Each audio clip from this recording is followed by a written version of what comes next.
വർഷപ്പുലരിയോടനുബന്ധിച്ച് എല്ലാ നാടുകളിലും ചില പ്രത്യേകമായ ആചാരങ്ങൾ, അനുഷ്ഠാനങ്ങളെല്ലാം നിലവിലുണ്ട്. മുഹറം മാസം, അതുപോലെ ചിങ്ങം 1, അതുപോലെ ജനുവരി 1, ഇങ്ങനെയൊക്കെയുള്ള ന്യൂ ഇയർ ആഘോഷങ്ങൾ, അനുബന്ധ പരിപാടികൾ.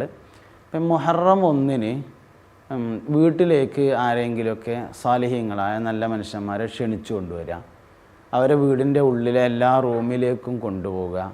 ശേഷം അവരിൽ നിന്ന് എന്തെങ്കിലും ഇങ്ങോട്ട് ഹദിയ സ്വീകരിക്കുക, അവർക്ക് എന്തെങ്കിലും അങ്ങോട്ട് കൊടുക്കുക. ഇങ്ങനെയുള്ള ഒരു സമ്പ്രദായം കേരളത്തിൻ്റെ പല ഭാഗങ്ങളിലും നടപ്പിലുണ്ട്.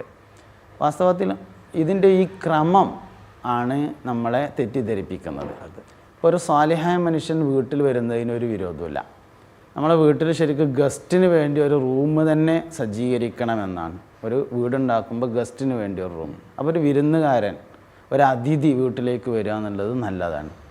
അവർ നമ്മുടെ വീട് കാണുന്നത് നല്ലതാണ്, വീട്ടിൽ അവരുടെ സാന്നിധ്യം ഉണ്ടാകുന്നത് നല്ലതാണ്. നബി സല്ലല്ലാഹു അലൈഹി വസല്ലം തങ്ങൾ സഹാബത്തിൽ നിന്ന് പലരുടെയും വീടുകളിലേക്ക് പോയതായും അവിടെ ബറക്കത്തിന് വേണ്ടി സുന്നത്ത് നിസ്കരിച്ചു കൊടുത്തതായും ഒക്കെ ഹദീസുകളിൽ വന്നിട്ടുണ്ട്. പക്ഷേ ഈ മുഹറം 1, ചിങ്ങം 1 ഇങ്ങനെയുള്ള പുതുവർഷപ്പുലരിയുമായി അതിന് ഒരു ബന്ധവുമില്ല. ഇത് എല്ലാ സമയത്തും വേണ്ട കാര്യങ്ങളാണ്. എപ്പോഴെല്ലാം ഒരു ഗസ്റ്റിനെ, ഒരു സ്വാലിഹായ മനുഷ്യനെ നമ്മുടെ വീട്ടിലേക്ക് വരുത്താൻ കഴിയുമോ അപ്പോഴെല്ലാം നമ്മൾ ചെയ്യേണ്ടതാണ്. മുഹറം 1 അതും കൂടി ഒരു ബന്ധമില്ല എന്നുള്ളതാണ്. യഥാർത്ഥത്തിൽ ഓരോരുത്തർക്കും ഓരോ പുതുവർഷമാണ്, അല്ലാതെ എല്ലാവർക്കും മുഹറം 1 പുതുവർഷമല്ല. ഓരോ ആളുകളും ജനിച്ച അന്ന് മുതൽ ഓൻ്റെ വർഷം ആരംഭിക്കുന്നു. അപ്പോൾ എല്ലാവർക്കും ഓരോ അവരവരുടെ ജന്മദിനവുമായി ബന്ധപ്പെട്ടാണ് അവരുടെ പുതുവർഷം ഉണ്ടാകുന്നത്. പിന്നെ ഇതിൽ നമ്മൾ ചിന്തിക്കേണ്ട ഒരു കാര്യം, പുതുവർഷത്തെ മാത്രം, അടുത്ത് വരാനിരിക്കുന്ന ഒരു വർഷത്തെ മാത്രം നമ്മൾ അങ്ങനെ കണ്ടാൽ പോരാ. പോയ ഒരു വർഷത്തിൽ എന്തെങ്കിലും അപാകതകൾ ഉണ്ടെങ്കിൽ അത് പരിഹരിക്കുകയും നേട്ടങ്ങളുണ്ടെങ്കിൽ അതിനയവേർക്കുകയും ഒക്കെ ഏത് സമയത്തും വേണ്ടതാണ്. അപ്പോൾ പുതുവർഷത്തോട് അനുബന്ധിച്ച് മാത്രം ഇങ്ങനെ ഒരനുഷ്ഠാനം ചെയ്യുന്നതിന് അല്ലെങ്കിൽ ഒരു ആചാരം ചെയ്യുന്നതിന് ഇസ്ലാമികമായി എന്തെങ്കിലും അടിസ്ഥാനമുള്ളതായി കാണാൻ കഴിഞ്ഞിട്ടില്ല. പക്ഷേ ഈ മുഹറം മാസത്തിൽ പലപ്പോഴും 1 മുതൽ 10 വരെ കല്യാണങ്ങളൊന്നും പാടില്ല. അതല്ലെങ്കിൽ മുഹറം മാസത്തിൽ പ്രത്യേകമായി ആർക്കെങ്കിലുമൊക്കെ ദാനധർമ്മങ്ങൾ ചെയ്യുന്നത് നല്ലതാണ്, അങ്ങനെയൊക്കെ ഒരു ചിന്ത പലയിടങ്ങളിലുമുണ്ട്. ദാനധർമ്മങ്ങൾ എപ്പോൾ ചെയ്യുന്നതും നല്ലതാണ് എന്നുള്ളതാണ്. മുഹറം 1 മുതൽ 10 വരെ പുണ്യമുള്ളതാണ്. പക്ഷേ ആ പുണ്യത്തെ നമ്മൾ ഇബാദത്തുകൾക്ക് വേണ്ടി ചെലവാക്കണം. ഉദാഹരണമായിട്ട് പഴമക്കാരായ ആളുകൾ ഏത് സമയത്തും അവർ ജോലിക്ക് പോകും. ജോലിക്ക് പോകുക എന്ന് പറഞ്ഞാൽ രാവിലെ ഒരു 6 മണി സുബഹി നിസ്കരിച്ചാണ് ജോലിക്ക് പോയാൽ അസർ നിസ്കാരത്തിൻ്റെ സമയം അവസാനിക്കുമ്പോഴേ അവർ തിരിച്ചു വരുള്ളൂ. അങ്ങനെയുള്ള ആളുകൾക്ക് ഇബാദത്തുകൾക്ക് സമയം വളരെ കുറവായിരുന്നു. അപ്പോൾ അവർ പ്രത്യേകമായ സന്ദർഭം വരുമ്പോൾ ദുൽഹിജ്ജ, ഉദാഹരണം ദുൽഹിജ്ജ വന്നാൽ പെരുന്നാൾ കഴിയുന്നത് വരെ, മുഹറം വന്നാൽ ഒരു 10 ദിവസം കഴിയുന്നത് വരെ ഒക്കെ ജോലിക്ക് പോകാതിരിക്കും. അത് പള്ളിയിൽ കൂടുതൽ സമയം ചെലവഴിക്കാനും ഇബാദത്തുകൾ എടുക്കാനും ഒക്കെ ആ സമയം വിനിയോഗിക്കാൻ വേണ്ടിയായിരുന്നു. അങ്ങനെ ഒരാൾ ചെയ്യാൻ വേണ്ടി ആ സമയം ജോലിക്ക് പോകാതെയും മറ്റും മാറ്റിവെക്കുകയാണെങ്കിൽ വിരോധമൊന്നുമില്ല.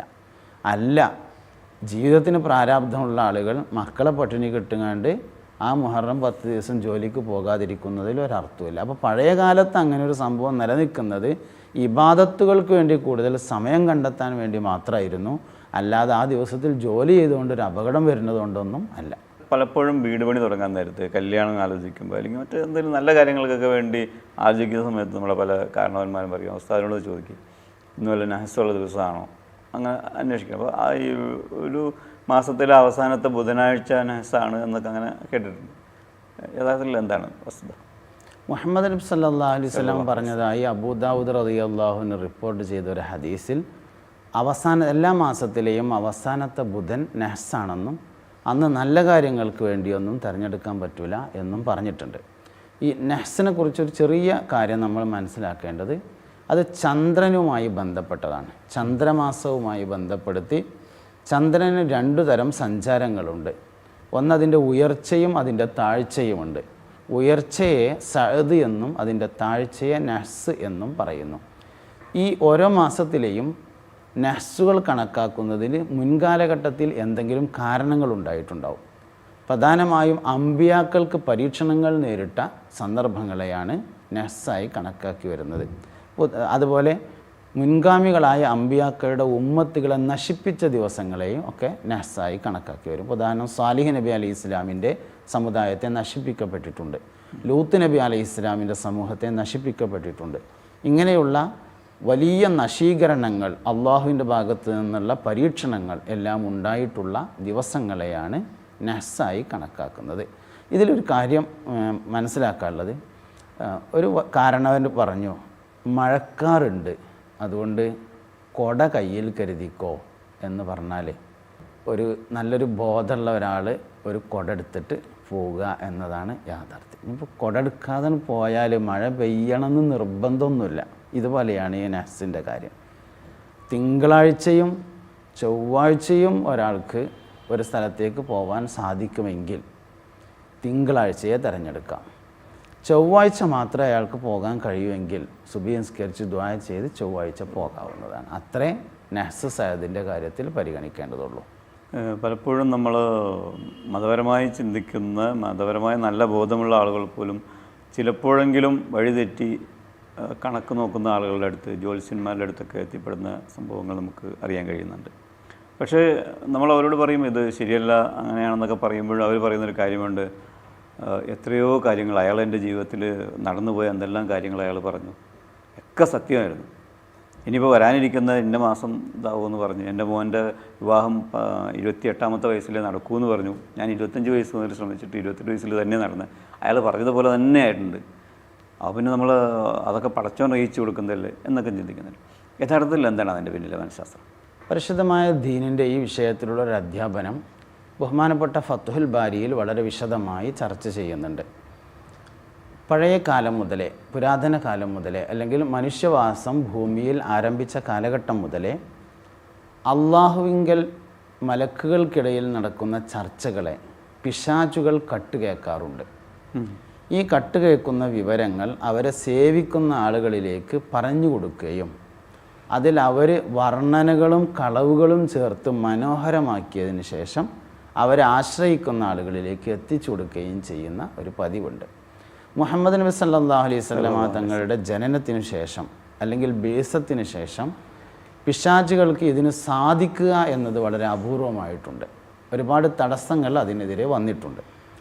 അതായത് ശൈത്താനെതിരെ കാവൽ ചോദിക്കുന്ന ആളുകൾ വർദ്ധിച്ചതിനാലും മറ്റും പിശാചുകൾക്ക് ഇതിന് സാധ്യമാകാതെ വന്നിട്ടുണ്ട്. എന്നാലും ചില കാര്യങ്ങളൊക്കെ അവർ കട്ടുകേൾക്കും.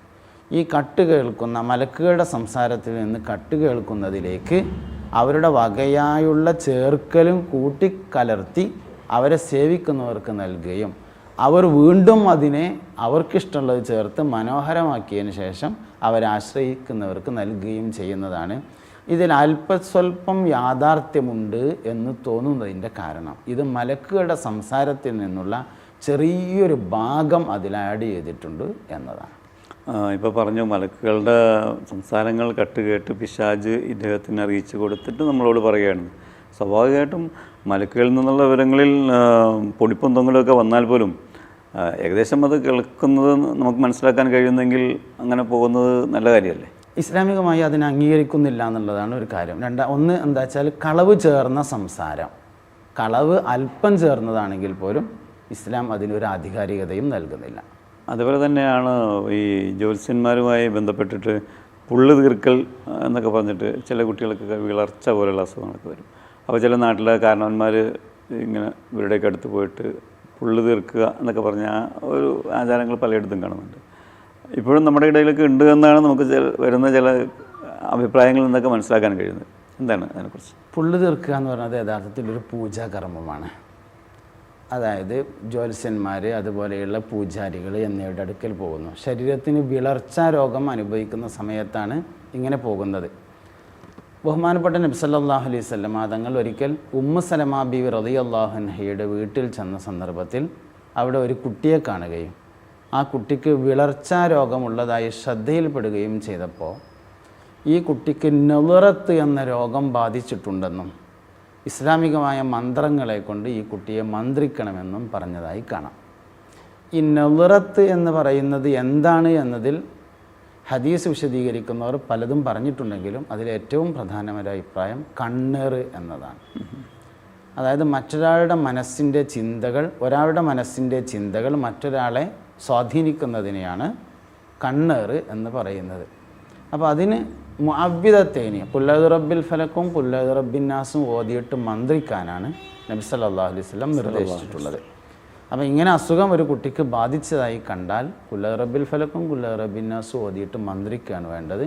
അല്ലാതെ അതിനുവേണ്ടി പൂജാകർമ്മങ്ങൾ ചെയ്യുക എന്നത് ഇസ്ലാമികമായി അംഗീകരിക്കാൻ കഴിയില്ലെന്ന് മാത്രമല്ല അത് ഹറാമും ഇസ്ലാമിൽ നിന്ന് പുറത്തു പോകുന്ന കാര്യവുമാണ്.